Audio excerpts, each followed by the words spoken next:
नारळी पौर्णिमेनिमित्त सिंधुदुर्ग जिल्ह्यातील मालवण तालुक्यात कोळी बांधव आणि व्यापाऱ्यांनी समुद्रात नारळ अर्पण केलाय।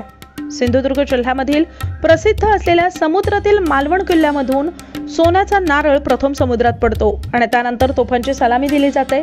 त्यानंतर समस्त मालवणवासीय देखील समुद्राला नारळ अर्पण करतात। यात कोळी बांधव, व्यापारी, रिक्षा चालक यांचा देखील समावेश असतो।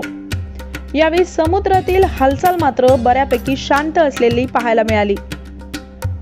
त्याचप्रमाणे मुलांकडून निरनिराळ्या प्रकारच्या वेशभूषा तर रिक्षा संघटनेकडून रिक्षा देखील सजवून आणलेल्या पाहायला मिळाल्या।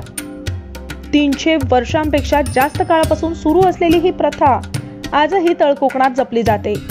या वर्षीचा पूजेचा मान आमदार वैभव नाईकांना देण्यात आलाय। यावेळी माजी खासदार निलेश राणे देखील तिथे उपस्थित होते।